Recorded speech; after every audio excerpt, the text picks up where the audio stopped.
Avez-vous déjà senti que votre gentillesse était perçue comme une faiblesse, comme si en étant trop bon, vous ouvriez la porte à la manipulation sans même vous en rendre compte? Vous n'êtes pas seul. Dans cette vidéo, nous allons explorer un avertissement urgent que Friedrich Nietzsche nous a laissé sur les dangers de la gentillesse excessive. Mais attention, ce n'est pas un appel à devenir cynique ou dur. C'est une invitation à découvrir une force intérieure que vous ne soupçonnez peut-être pas encore. Imaginez un instant que chaque fois que vous dites « oui » alors que vous voulez dire « non », une partie de vous s'affaiblit. Chaque fois que vous mettez les besoins des autres avant les vôtres par peur de déplaire, vous perdez un peu de votre authenticité. Nietzsche, ce philosophe allemand du XIXe siècle, a vu en la morale traditionnelle un outil de contrôle social. Il a compris que la gentillesse excessive pouvait être une prison dorée, une cage où l'on s'enferme par peur de décevoir ou d'être rejeté. Mais comment savoir si vous êtes trop gentil? Peut-être que vous vous reconnaissez dans ces situations. Vous vous sentez souvent épuisé émotionnellement, vous avez du mal à dire non. Vous vous sentez coupable lorsque vous mettez vos besoins en premier. Ces signes peuvent sembler anodins, mais ils sont en réalité des indicateurs puissants que quelque chose ne tourne pas rond. La gentillesse, lorsqu'elle est authentique, ne devrait pas vous laisser un goût amer. Elle devrait venir d'un lieu de force, pas de faiblesse. Alors comment briser ce cycle? Comment trouver cet équilibre entre gentillesse et authenticité? C'est ce que nous allons explorer ensemble dans cette vidéo. Nous allons plonger dans les enseignements de Nietzsche, découvrir des histoires inspirantes et des pratiques simples que vous pourrez appliquer dès demain matin. Mais avant de commencer, je vous invite à réfléchir à cette question. À quand remonte la dernière fois où vous avez dit non sans vous sentir coupable? Si cette question résonne en vous, si vous sentez que c'est le moment de prendre le contrôle de votre vie émotionnelle, alors restez avec moi. Ensemble, nous allons découvrir comment la philosophie peut devenir une boussole pour naviguer dans les eaux parfois troubles de nos relations. Et n'oubliez pas, si vous trouvez cette vidéo utile, abonnez-vous à notre chaîne et laissez un commentaire pour partager vos réflexions et vos expériences. Votre voix compte, et elle peut inspirer d'autres personnes à entamer leur propre voyage vers l'authenticité. Prête à commencer? Alors, plongeons ensemble dans cette aventure philosophique et découvrons comment la critique de la morale par Nietzsche peut nous libérer de la manipulation et nous aider à vivre une vie plus authentique et épanouie. Le danger de la gentillesse excessive. La gentillesse est souvent perçue comme une vertu incontestable, une qualité que nous devrions tous cultiver. Mais avez-vous déjà considéré que cette même gentillesse pourrait être une faiblesse déguisée? Une porte ouverte à la manipulation, un piège dans lequel nous tombons sans même nous en rendre compte? C'est une idée qui peut sembler contre-intuitive, voire choquante, mais c'est précisément ce que nous allons explorer dans ce chapitre. Imaginez que vous êtes constamment à l'écoute des besoins des autres, toujours prêt à aider, à soutenir, à faire plaisir. Vous pensez peut-être que c'est ainsi que vous devriez être, que c'est la marque d'une personne bonne et généreuse. Mais à quel prix? À force de toujours dire « oui », vous finissez par vous oublier vous-même. Vous mettez vos propres besoins de côté. Vous négligez vos désirs, vos rêves, vos limites. Et petit à petit, vous vous sentez vidé, épuisé, comme une coquille vide. Cette gentillesse excessive peut devenir une prison dorée, une cage où vous vous enfermez par peur de décevoir ou d'être rejeté. Vous devenez alors une proie facile pour ceux qui savent profiter de cette faiblesse. La manipulation peut prendre de nombreuses formes. Un collègue qui vous demande constamment des faveurs, un ami qui abuse de votre bonne volonté, un partenaire qui ne respecte pas vos limites. Et vous continuez à sourire, à acquiescer, à faire plaisir, tout en ressentant une amertume grandissante. Mais pourquoi en arrive-t-on là? Pourquoi cette gentillesse qui devrait être une force devient-elle une faiblesse? La réponse se trouve souvent dans nos insécurités les plus profondes.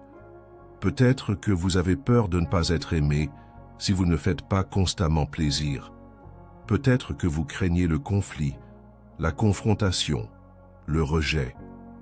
Peut-être que vous pensez que votre valeur dépend de ce que vous faites pour les autres, et non de qui vous êtes vraiment. Prenons un moment pour réfléchir à cela. À quand remonte la dernière fois où vous avez dit non sans vous sentir coupable? À quand remonte la dernière fois où vous avez mis vos besoins avant ceux des autres sans ressentir cette petite voix intérieure qui vous disait que vous étiez égoïste? Ces questions peuvent sembler simples, mais elles sont en réalité profondément révélatrices. La gentillesse authentique ne devrait pas vous laisser un goût amer. Elle devrait venir d'un lieu de force, pas de faiblesse. Elle devrait être un choix conscient, pas une réaction automatique. Alors comment briser ce cycle? Comment trouver cet équilibre entre gentillesse et authenticité? C'est ce que nous allons explorer ensemble. Nietzsche et la critique de la morale. Friedrich Nietzsche, ce philosophe allemand du XIXe siècle, a profondément remué les fondements de la morale traditionnelle. Pour lui, la morale n'était pas simplement un ensemble de règles à suivre pour vivre une vie bonne et vertueuse. Elle était bien plus que cela. Un outil de contrôle social, une construction humaine destinée à maintenir l'ordre et la stabilité, souvent au détriment de l'individu. Nietzsche voyait dans la morale une forme de tyrannie subtile, une manière de limiter la liberté et la créativité humaine. Pour comprendre cette critique, il faut d'abord saisir ce que Nietzsche entendait par morale. Pour lui, la morale traditionnelle, celle qui nous dit ce qui est bien et ce qui est mal, n'est pas universelle ni absolue. Elle est le produit d'une société, d'une culture, d'une époque. Elle est façonnée par ceux qui détiennent le pouvoir, ceux qui dictent les règles du jeu. Ainsi, la morale n'est pas une vérité immuable, mais une construction sociale, un outil de domination. Nietzsche allait plus loin en affirmant que cette morale traditionnelle était souvent utilisée pour manipuler les individus. Elle nous dit comment nous devrions vivre, ce que nous devrions penser, ce que nous devrions ressentir. Elle nous pousse à nous conformer, à nous adapter, à nous soumettre. Elle nous encourage à être bons, à être gentils, à être obéissants. Mais à quel prix? À force de suivre ces règles, nous finissons par perdre notre authenticité, notre singularité, notre liberté. Prenons un exemple concret pour illustrer cette idée. Imaginez un individu qui, depuis son plus jeune âge, a été éduqué pour être gentil, pour faire plaisir, pour ne jamais décevoir. Il a appris que sa valeur dépendait de sa capacité à satisfaire les attentes des autres. Il a intériorisé cette morale traditionnelle, ces règles de conduite, et les a faites siennes. Mais un jour, il se réveille et se rend compte qu'il ne sait plus qui il est vraiment. Il a tellement essayé de faire plaisir aux autres qu'il a oublié de vivre pour lui-même. Il se sent vide, épuisé, manipulé. C'est là que la critique de Nietzsche prend tout son sens. La morale traditionnelle, cette gentillesse excessive, cette recherche constante de l'approbation des autres, peut devenir une prison. Une prison, dorée certes, mais une prison tout de même. Elle nous enferme dans un rôle, dans une image, dans une identité qui n'est pas la nôtre. Elle nous empêche d'être vraiment nous-mêmes, de vivre notre vie comme nous l'entendons. Mais alors, comment briser ces chaînes? Comment se libérer de cette morale qui nous étouffe? Nietzsche nous propose une voie, celle de la transvaluation des valeurs. Il s'agit de remettre en question les valeurs traditionnelles, de les évaluer, de les critiquer et de créer nos propres valeurs. Des valeurs qui nous correspondent, qui nous libèrent, qui nous permettent d'être authentiques. Cette idée peut sembler radicale, voire dangereuse, mais elle est aussi profondément libératrice. Elle nous invite à devenir les créateurs de notre propre vie, à ne plus nous contenter de suivre les règles établies, à ne plus nous soumettre à la morale traditionnelle. Elle nous encourage à être courageux, à être audacieux, à être nous-mêmes. Alors, la prochaine fois que vous vous sentirez prisonnier de la gentillesse excessive, de la recherche constante de l'approbation des autres, souvenez-vous de Nietzsche. Souvenez-vous que la morale n'est pas une vérité absolue, mais une construction sociale. Et souvenez-vous que vous avez le pouvoir de créer vos propres valeurs, de vivre votre vie comme vous l'entendez, d'être vraiment vous-même. Le piège de la gentillesse. La gentillesse est souvent perçue comme une vertu, une qualité à cultiver, un idéal à atteindre. Mais que se passe-t-il lorsque cette gentillesse devient excessive, lorsqu'elle se transforme en une prison dorée, un piège dont il est difficile de s'échapper? C'est une question cruciale, une réflexion nécessaire pour ceux qui se sentent souvent épuisés, vidés, manipulés par leur propre désir de faire plaisir. Imaginez une situation où vous êtes constamment à l'écoute des besoins des autres, toujours prêt à aider, à soutenir, à faire plaisir. Vous pensez peut-être que c'est ainsi que vous devriez être, que c'est la marque d'une personne bonne et généreuse. Mais à force de toujours dire oui, vous finissez par vous oublier vous-même. Vous mettez vos propres besoins de côté. Vous négligez vos désirs, vos rêves, vos limites. Et petit à petit, vous vous sentez vidé, épuisé, comme une coquille vide.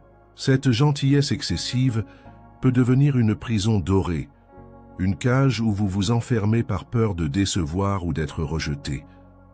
Vous devenez alors une proie facile pour ceux qui savent profiter de cette faiblesse. La manipulation peut prendre de nombreuses formes. Un collègue qui vous demande constamment des faveurs, un ami qui abuse de votre bonne volonté, un partenaire qui ne respecte pas vos limites. Et vous continuez à sourire, à acquiescer, à faire plaisir, tout en ressentant une amertume grandissante. Mais pourquoi en arrive-t-on là? Pourquoi cette gentillesse, qui devrait être une force, devient-elle une faiblesse? La réponse se trouve souvent dans nos insécurités les plus profondes. Peut-être que vous avez peur de ne pas être aimé si vous ne faites pas constamment plaisir. Peut-être que vous craignez le conflit, la confrontation, le rejet. Peut-être que vous pensez que votre valeur dépend de ce que vous faites pour les autres et non de qui vous êtes vraiment. Prenons un moment pour réfléchir à cela. 1. Quand remonte la dernière fois où vous avez dit non sans vous sentir coupable? À quand remonte la dernière fois où vous avez mis vos besoins avant ceux des autres sans ressentir cette petite voix intérieure qui vous disait que vous étiez égoïste? Ces questions peuvent sembler simples, mais elles sont en réalité profondément révélatrices. La gentillesse authentique ne devrait pas vous laisser un goût amer. Elle devrait venir d'un lieu de force, pas de faiblesse. Elle devrait être un choix conscient, pas une réaction automatique. Alors, comment briser ce cycle? Comment trouver cet équilibre entre gentillesse et authenticité? C'est ce que nous allons explorer ensemble. La première étape consiste à reconnaître que la gentillesse excessive peut être une forme de manipulation envers soi-même. En toujours disant « oui », en toujours faisant plaisir, vous vous manipulez pour croire que vous êtes une bonne personne. Mais en réalité, vous vous négligez, vous vous abandonnez. Vous devenez un étranger pour vous-même, un personnage dans une pièce où vous avez oublié votre propre rôle. Pour briser ce cycle, il est essentiel de commencer à établir des limites. Des limites qui ne sont pas des murs infranchissables, mais des frontières saines qui vous permettent de protéger votre énergie, votre temps, votre bien-être. Cela peut sembler difficile au début, surtout si vous êtes habitué à toujours dire oui. Mais avec le temps, vous verrez que ces limites sont en réalité une forme de respect envers vous-même et envers les autres. Une autre étape cruciale consiste à apprendre à dire non. Pas un non sec et dur, mais un non ferme et respectueux. Un non qui vient d'un lieu de force, pas de faiblesse. Un non qui vous permet de protéger vos besoins, vos désirs, vos limites. Apprendre à dire non est un acte de courage, un acte d'amour-propre. C'est une manière de vous respecter, de vous honorer, de vous protéger. Mais comment faire? Cela sans se sentir coupable. Comment dire non sans craindre de décevoir ou d'être rejeté? La réponse se trouve dans la compréhension que vos besoins sont tout aussi importants que ceux des autres, que votre valeur ne dépend pas de ce que vous faites pour les autres, mais de qui vous êtes vraiment, que vous méritez d'être traité avec respect, avec considération, avec amour. Enfin, il est essentiel de se rappeler que la gentillesse authentique vient d'un lieu de force, pas de faiblesse. Elle est un choix conscient, une décision réfléchie, une action qui vient du cœur. Elle n'est pas une réaction automatique, une réponse conditionnée, une manière de se protéger. La gentillesse authentique est une expression de votre véritable moi, une manifestation de votre amour-propre, une célébration de votre valeur. La libération par l'authenticité.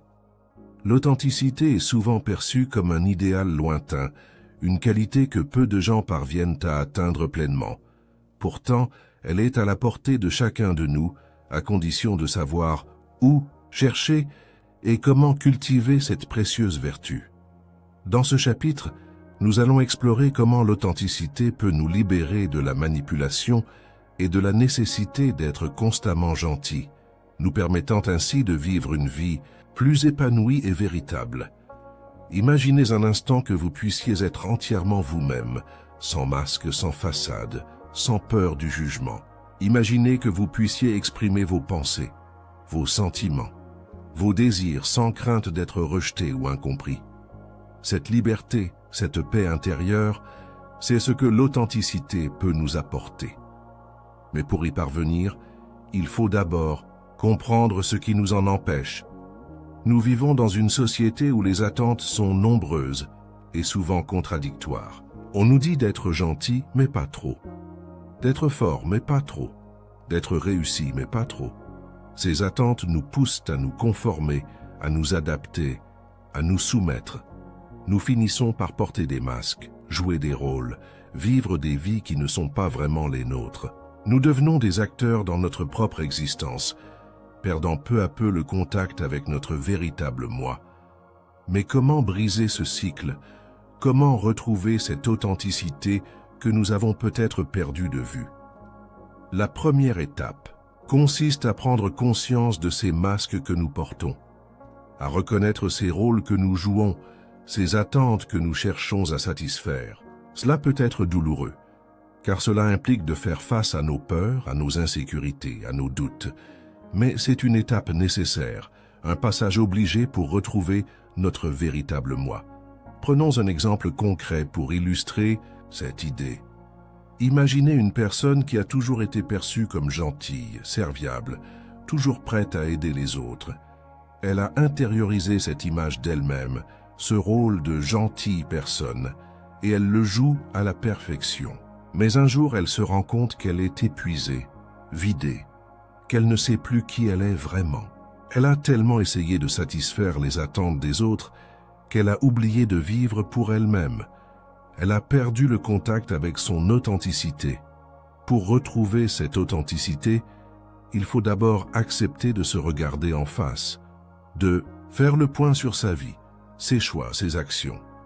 Cela peut être inconfortable, voire douloureux, mais c'est une étape nécessaire. Ensuite, il faut commencer à établir des limites, à dire non, lorsque c'est nécessaire, à protéger son énergie, son temps, son bien-être. Cela ne signifie pas devenir égoïste ou insensible, mais plutôt apprendre à se respecter, à s'honorer, à se protéger. Une autre étape cruciale consiste à cultiver l'autocompassion, apprendre à se traiter avec la même gentillesse, la même bienveillance que l'on accorde aux autres. Cela signifie accepter ses imperfections, ses erreurs, ses échecs, sans jugement ni critique. Cela signifie reconnaître sa propre valeur, sa propre dignité, sans dépendre de l'approbation des autres. Enfin, il est essentiel de se rappeler que l'authenticité est un voyage, pas une destination. C'est un processus continu de découverte de soi, d'acceptation de soi, d'expression de soi. Cela implique de prendre des risques, de faire des erreurs, de se relever, de grandir. Cela implique de vivre sa vie avec courage, avec audace, avec vérité. La synthèse est l'appel à l'action. Nous voici arrivés au terme de notre exploration sur les dangers de la gentillesse excessive et sur la manière dont la philosophie de Nietzsche peut nous aider à nous en libérer. Dans ce dernier chapitre, nous allons faire une synthèse des principales leçons apprises et lancer un appel à l'action pour que vous puissiez appliquer ces enseignements dans votre vie quotidienne. Tout au long de cette vidéo, nous avons vu comment la gentillesse excessive peut devenir une prison dorée, un piège dont il est difficile de s'échapper. Nous avons exploré la critique de Nietzsche sur la morale traditionnelle et comment celle-ci peut être utilisée pour manipuler les individus. Nous avons également découvert comment la gentillesse peut se transformer en une armadillah et comment l'authenticité peut nous libérer de cette manipulation. La première leçon cruciale que nous pouvons tirer de cette exploration est que la gentillesse excessive peut être une forme de manipulation envers soi-même. En toujours disant oui, en toujours faisant plaisir, nous nous manipulons pour croire que nous sommes de bonnes personnes. Mais en réalité, nous nous négligeons, nous nous abandonnons. Nous devenons des étrangers pour nous-mêmes, des personnages dans une pièce où nous avons oublié notre propre rôle. Pour briser ce cycle, il est essentiel de commencer à établir des limites. Des limites qui ne sont pas des murs infranchissables, mais des frontières saines qui nous permettent de protéger notre énergie, notre temps, notre bien-être. Cela peut sembler difficile au début, surtout si nous sommes habitués à toujours dire oui. Mais avec le temps, nous verrons que ces limites sont en réalité une forme de respect envers nous-mêmes et envers les autres. Une autre leçon importante est l'apprentissage de dire non. Pas un non sec et dur, mais un non ferme et respectueux. Un non qui vient d'un lieu de force, pas de faiblesse. Un non qui nous permet de protéger nos besoins, nos désirs, nos limites. Apprendre à dire non est un acte de courage, c'est un acte d'amour-propre. C'est une manière de nous respecter, de nous honorer, de nous protéger. Mais comment faire cela sans se sentir coupable? Comment dire non sans craindre de décevoir ou d'être rejeté? La réponse se trouve dans la compréhension que nos besoins sont tout aussi importants que ceux des autres, que notre valeur ne dépend pas de ce que nous faisons pour les autres, mais de qui nous sommes vraiment, que nous méritons d'être traités avec respect, avec considération, avec amour. Enfin, nous avons découvert que l'authenticité est un voyage, pas une destination. C'est un processus continu de découverte de soi, d'acceptation de soi, d'expression de soi. Cela implique de prendre des risques, de faire des erreurs, de se relever, de grandir. Cela implique de vivre sa vie avec courage, avec audace, avec vérité. Alors, la prochaine fois que vous vous sentirez prisonnier de la gentillesse excessive, souvenez-vous de ces leçons.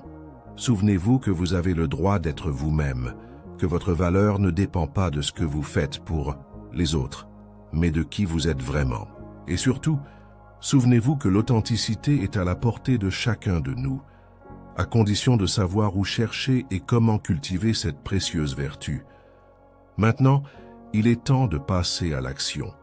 La philosophie n'est pas seulement une réflexion abstraite, mais une pratique quotidienne qui peut transformer notre vie. Alors, comment pouvez-vous appliquer ces leçons dès demain matin? Commencez par établir une limite saine. Dites non à une demande qui ne vous convient pas. Prenez un moment pour vous connecter avec votre véritable moi. Et n'oubliez pas de vous abonner à notre chaîne et de laisser un commentaire pour partager vos réflexions et vos expériences. Votre voix compte et elle peut inspirer d'autres personnes à entamer leur propre voyage vers l'authenticité. Ensemble, nous pouvons créer une communauté où chacun se sent libre d'être soi-même, où chacun est soutenu dans sa quête de vérité et d'authenticité. Merci d'avoir suivi cette exploration avec moi. Je suis impatient de lire vos commentaires et d'entendre vos histoires. À bientôt pour de nouvelles aventures philosophiques.